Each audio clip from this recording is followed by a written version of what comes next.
Hey everyone, Dr.Mungli here. So, this video is all about integration of metabolic pathways. So, this is all about like fed condition and the fasting condition, starvation, what kind of metabolic pathways will be going on. So, I am going to have two series of videos, or I will going to combine the two videos together. So, in order, this is the most important topic for all kind of exam, and also this is one of the most difficult topic. It brings all the biochemistry metabolic pathways together. So, in order to understand this video, so make sure you have sufficient time to watch this video. If you are in a hurry, if you are in the middle of something, so please do not watch this video, because it needs your time, it needs your attention to understand the entire thing, entire metabolic pathways. It takes entire effort. I have spent a lot of time in making this video. I have made an animation to make you understand this concept, because this we are bringing all the pathways together to understand almost entire biochemistry. So, if you have a time, so please watch this video. If you do not have time, if you are in the middle of something, please save this video and watch it later. So, let us begin with that. So, the fed or absorptive state, or the metabolism that is going on in the fed state. So, let us have the overview of it.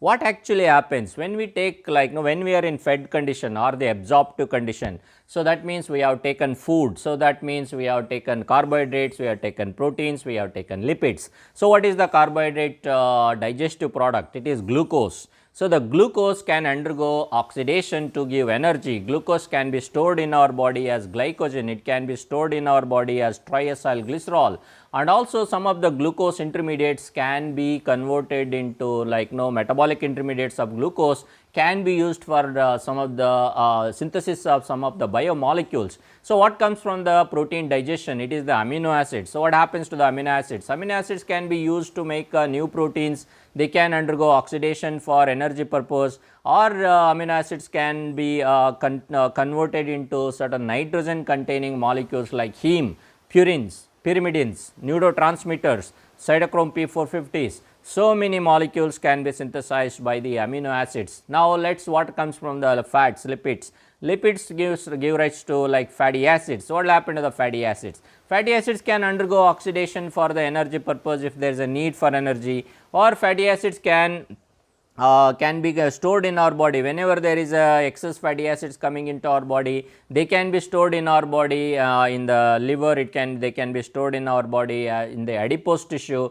Thereby, we can store it for future needs. Or fatty acids can be used for membrane formation. Phospholipids present in the membranes can be synthesized from the fatty acids. Alright, now let us move on to see what actually happens to the glucose in the liver. So, the fate of glucose in the liver under absorptive condition or the fed condition. Note that we are talking about fed condition or the absorptive condition, where the insulin is more, glucagon is less. So, make sure you remember that until the end of metabolism that is going on in the fed condition. So, the fate of glucose in the liver. So, now we have plenty of glucose that is there in the liver. So, this glucose is coming from the digestion of the carbohydrate. So, the carbohydrate digestion giving you the glucose, and glucose is increasing all the so, how exactly get carbohydrates are going to give glucose? So, the digestive enzymes in the intestine, we have all these digestive enzymes. We have salivary alpha amylase, we have pancreatic alpha amylases, which will take care of carbohydrates broken down into oligosaccharides, into alpha dextrins, alpha limit dextrins, and the alpha glucosidase enzyme breaks this oligosaccharide into monosaccharide, that is a glucose molecule.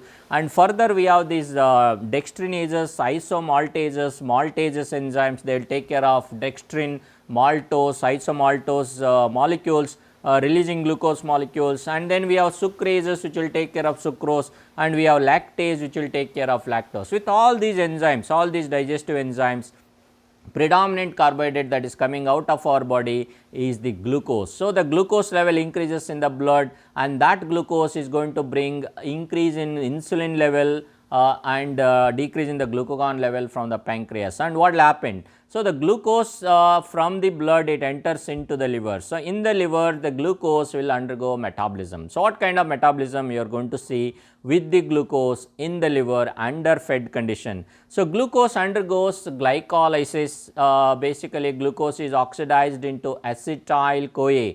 Note that insulin is going to make sure all this glucose oxidation is going on in a proper way. So, insulin is going to induce lot of enzymes in the conversion of glucose into acetyl-CoA. So, what kind of enzymes are induced by the insulin? Concentration of these enzymes are maintained at high levels and the activity of these enzymes are maintained at high levels. What kind of enzymes we need here? Glucose into glucose 6-phosphate glucokinase enzyme is induced by insulin. PFK1 and PFK2 enzyme, phosphofructokinase 1 and phosphofructokinase 2 enzymes are induced by like PFK2 enzyme, especially it is kept in dephosphorylated condition, make sure there is increase in fructose 2,6-bisphosphate, thereby it will have a positive effect on PFK1 enzyme in the glycolysis. Down the line, insulin is going to keep pyruvate kinase enzyme active, and what this pyruvate kinase enzyme does, it is going to convert pyruvate the phosphoenol pyruvate into pyruvate. Once you get pyruvate, pyruvate is converted into acetyl-CoA in the mitochondria done by pyruvate dehydrogenase complex, that is also induced by insulin, make sure you remember that.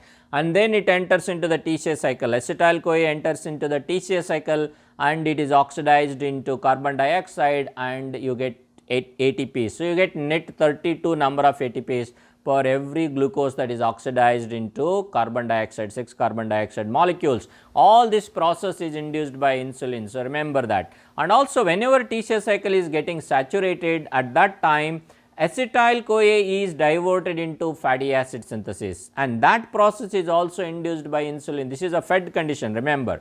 Insulin will make sure that acetyl-CoA is taken out of mitochondria into the cytoplasm for fatty acid synthesis. What are the enzymes involved here?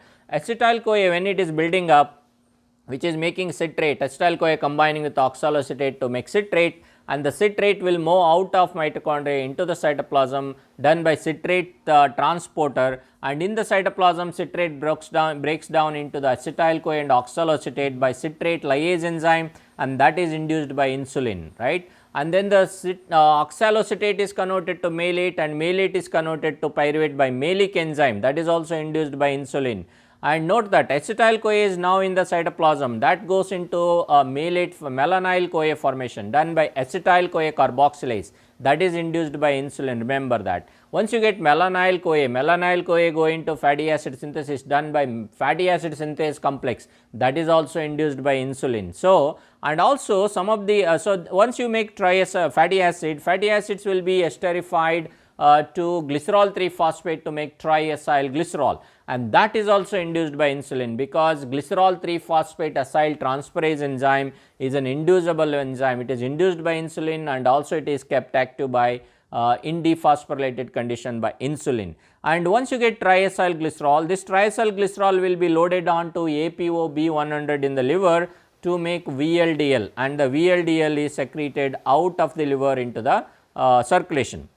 Now, the acetyl-CoA can be diverted into cholesterol formation by HMG-CoA reductase enzyme, that is also induced by insulin. So, you make cholesterol there. Once you make cholesterol, cholesterol is esterified with the fatty acid to make cholesterol ester, and that will be loaded onto ApoB100 to make VLDL, and VLDL is getting into the circulation. This is what happens. And also for all this fatty acid synthesis, cholesterol synthesis, you need NADPH plus H plus, and this NADPH H plus, it will come from pentose phosphate pathway, and the enzyme for that is glucose 6-phosphate dehydrogenase, and that is induced by insulin.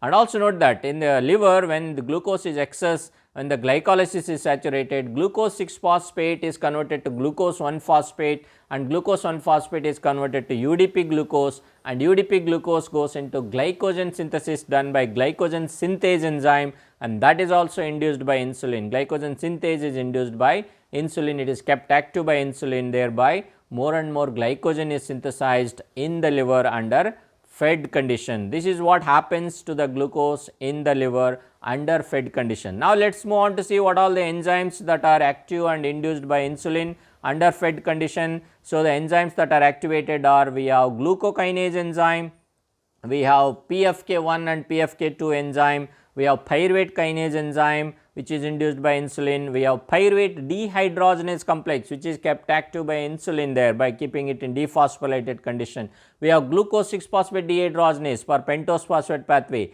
we have citrate lyase enzyme, malic enzyme, acetyl CoA carboxylase enzyme, fatty acid synthase enzyme, HMG CoA reductase enzyme and glycogen synthase enzyme. All these enzymes, remember, these are all the enzymes that are actually involved in oxidation of glucose into acetyl CoA into fatty acid into triacylglycerol, acetyl CoA into cholesterol, glucose into glycogen. All these enzymes are helpful in making, these are the enzymes that are actually activated and kept active and induced by insulin molecules. This is what actually happens to the glucose under fed condition in the liver. Alright, now let us see what will happen to the glucose metabolism in the brain under fed condition. So, in the brain what happens? So, the glucose that is coming into the blood, so coming from the intestine, so where the blood glucose levels are raised. So, this glucose is taken up by many peripheral tissues because glucose is the universal fuel for our cells. So, for the brain, so brain is the predominant energy source for the brain.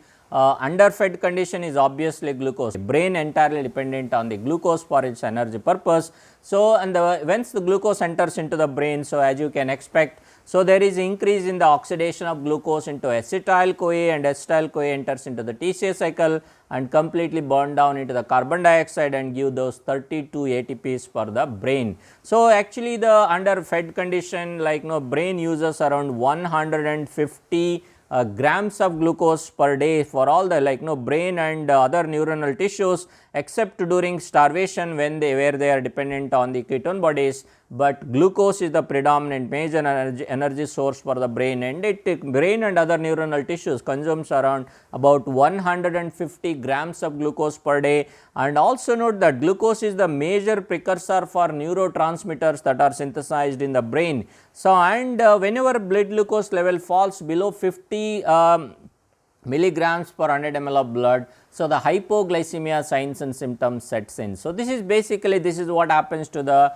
metabolism of glucose in the brain. So, now let us move on to see what happens to the metabolism of glucose in the red blood cell under well fed condition. So, whenever we are in well fed condition, again when the blood glucose is more, so obviously the red blood cell, the predominant energy source for red blood cell is the glucose. The red blood cells cannot use any other molecule, it is entirely dependent on the glucose. So, the glucose entering into the red blood cell, so it is converted to pyruvate, oxidized into pyruvate, and pyruvate is oxidized into lactate because the red blood cell do not have mitochondria. So, it is not going to conduct any of these mitochondrial pathways. So, the lactate that is made in the red blood cell will move out of the red blood cell into the blood, and that lactate will be used by the liver and on the heart for the energy purpose. So, glucose is the only fuel for the red blood cell. It conducts anaerobic glycolysis to give lactate as the end product. Glucose is oxidized to lactate and the lactate enters into the blood.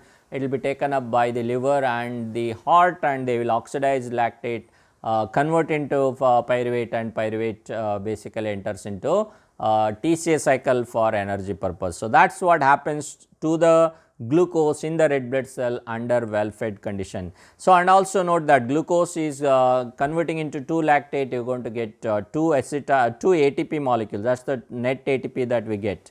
Now, let us move on to see what happens to the glucose in the how glucose is metabolized in the muscle under fed condition. So, skeletal muscles, these are the ones which are major consumers of glucose. So, what happens, so how the glucose enters into the skeletal muscle. So, entry of glucose into the skeletal muscle, it will be positively modulated by insulin. Why? Because insulin is going to induce, or it will bring up GLUT4 transporters on the membrane of the skeletal muscle. Once GLUT4s are brought up by the insulin to the membrane, glucose is allowed into the skeletal muscle by GLUT4 transporters, which are insulin sensitive transporters, and once glucose gets in, it is oxidized into pyruvate and then into acetyl CoA, and acetyl CoA is completely burned down into carbon dioxide to get 32 ATPs there. This is what happens to mostly glucose in the skeletal muscle under well fed condition. So, under well fed condition is the major energy source for the skeletal muscle is glucose. Glucose is the one that is oxidized there. So, and whenever the glucose is available in excess, say when the glycolysis is kind of saturated, glucose 6 phosphate can be taken out of that glycolysis, diverted out of glycolysis into glycogen synthesis by making UDP glucose, glycogen synthase being active, and that is induced by insulin, and thereby glycogen can be synthesized. So, what if the person is exercising in fed condition? So, the glycogen can be broken down for the energy purpose. So, glycogen can be converted to glucose 6 phosphate, glucose 1 phosphate, the glucose 6 phosphate, and then into glycolysis, and ATP is carbon dioxide, and also if it is in anaerobic condition, there can be formation of lactate also. And also during fed condition, skeletal muscle, although these are secondary importance, fatty acids can also be used, especially if the person is exercising under fed condition. So, let us do the overview of this metabolism here in the skeletal muscle. Skeletal muscle can use glucose, fatty acids, and ketone bodies, and insulin allows glucose via GLUT4 transporters, and excess glucose is stored as glycogen in the skeletal muscle under well fed condition. And if there is a under well fed condition, if the skeletal muscle is resting, so primarily it uses glucose as the energy source. If the skeletal muscle is if the fed condition but the person is exercising, so exercising skeletal muscle uses glucose, fatty acids, and glycogen as the energy source, because under exercise, so where there is a fatty acid oxidation is going on, and this fatty acid floods into the blood, can be taken up by the skeletal muscle for energy purpose, and the glycogen that is stored in the skeletal muscle can be broken down by the various pathways which you can see in my glycogen regulation video, and glycogen is one of the source for energy source for exercising skeletal muscle. This is what happens under fed condition in the skeletal muscle. Now, let us move on to see what will happen to the glucose metabolism under fed condition in the adipose tissue.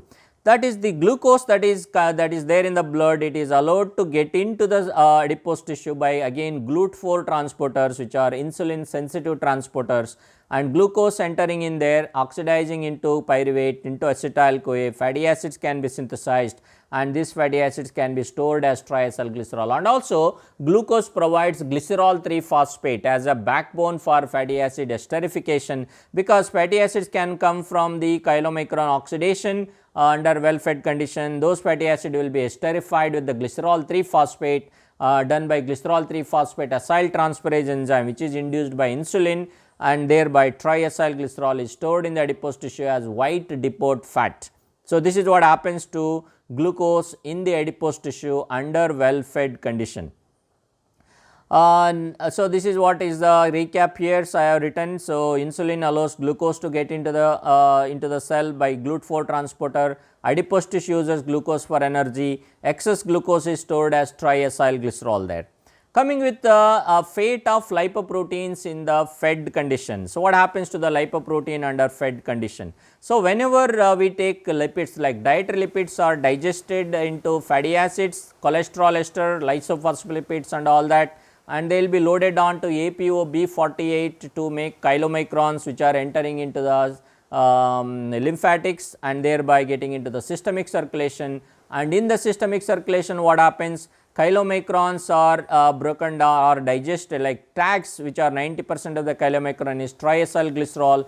Triacylglycerol is basically degraded by lipoprotein lipase enzyme, which is attached to the endothelium, and it is induced by insulin. Remember that insulin is making sure, that is why insulin is important under fed condition. It is going to activate lipoprotein lipase, induce lipoprotein lipase, thereby triglycerides are broken down into fatty acids and glycerol. Fatty acids are predominantly taken up by the adipose tissue and stored as a white depot fat. Fatty acid, of course, can be used by the skeletal muscle, can be used by the cardiac tissue for the energy needs, but most of the fatty acids are basically stored in the adipose tissue under well fed condition. Even look at the VLDL. VLDL is also triglycerides present in the VLDL is broken down into fatty acids and glycerol by lipoprotein lipase enzyme, again induced by insulin, and the same fate for fatty acid. Glycerol can be taken, and chylomicrons, which are converted into chylomicron remnants, is they will go back to the liver and offload all the content like remaining triglyceride, cholesterol ester, phospholipid, vitamin A, D, Ks, all these things will be offloaded in the liver, and they will be reesterified into triglycerides and VLDL can be formed, and also glycerol can go back to the liver and participate in reesterification of fatty acids into triacyl glycerol.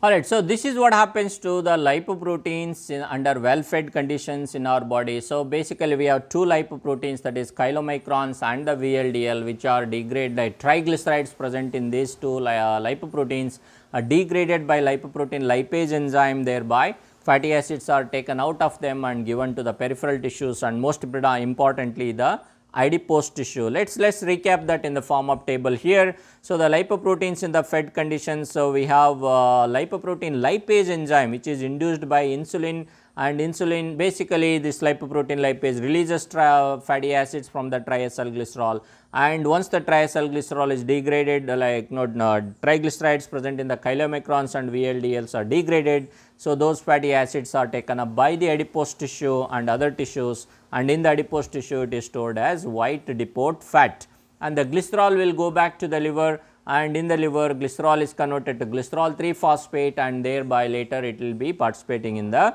reesterification of fatty acids with the glycerol 3 phosphate to make a triacyl glycerol molecule.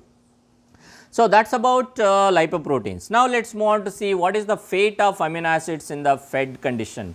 So, as we all know, when we digest proteins in the intestine, so proteins are digested into amino acids, and the amino acids are taken up by, they will enter into the portal system and predominantly taken up by the liver, and liver is going to use those amino acids for the synthesis or replenishing the liver proteins like albumin and other so many proteins that are needed for metabolism in the liver. So, protein synthesis can go on.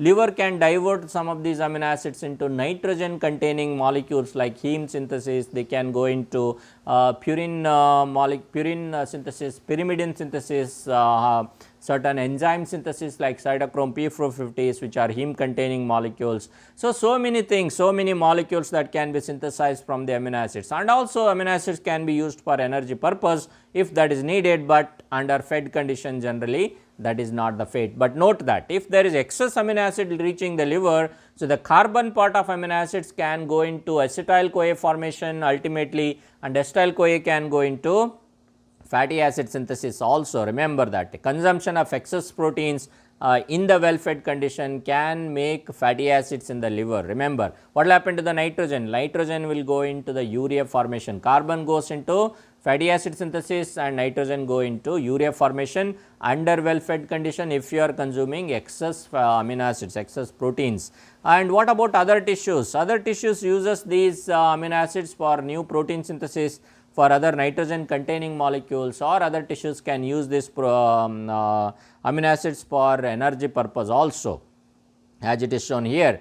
And also skeletal muscle, most predominantly it can use branched chain amino acids like valine, leucine, isoleucine for new protein synthesis to replenish any proteins that are previously degraded, can be replenished under well fed condition. This is what is the fate of amino acids under fed condition there. So, now let us recap the fed state metabolism. So, let us go from the beginning. So, we have intestine, which is a digestive organ here, and it is converting carbohydrates into glucose, fat into chylomicrons, protein into amino acids, increase in insulin and decrease in glucagon from the pancreas. So, the liver is the major metabolic organ. So, what it does under fed condition, it takes glucose, and glucose undergoes glycolysis, and it will be stored as glycogen. Glycolysis gives acetyl CoA. Acetyl CoA can be used for energy purpose. It can be converted to fatty acids, further converted to triacyl glycerol, and triacyl glycerol loaded on to VLDL molecule, ApoB100 molecule in the liver to make VLDL, allowing getting into the circulation, and acetyl CoA can be diverted into cholesterol. Cholesterol can be esterified to cholesterol ester, loaded on to ApoB100 to make VLDL, and VLDL going out into the circulation there. And all these enzymes, which are most important enzymes involved in these pathways, including pentose phosphate pathway, is induced by insulin. I have already given you the list of that. Glucose can be used by other organs like brain can use glucose for energy purpose, red blood cell can use glucose for the energy purpose, making lactate, Skeletal muscle can use glucose for the energy purpose, where acetyl-CoA further into TCA cycle and energy, and some of the excess glucose in the skeletal muscle can be used to make glycogen. Adipose tissue, and also note that GLUT4 transporter is induced by insulin, glycogen synthesis is basically increased by insulin. Adipose tissue again taking up glucose with the GLUT4 transporter, insulin sensitive transporters, and the glycolysis providing glycerol 3 phosphate through DHAP, dihydroxyacetone phosphate, and reesterifying a fatty acid coming from the chylomicrons upon lipoprotein lipase action, storing lipids in our adipose tissue as triacyl glycerol there. And also chylomicron and the VLDL can undergo oxidation breakdown process mediated by lipoprotein lipase induced by insulin, giving fatty acids and glycerol, and glycerol can go back to the liver for reesterification process there.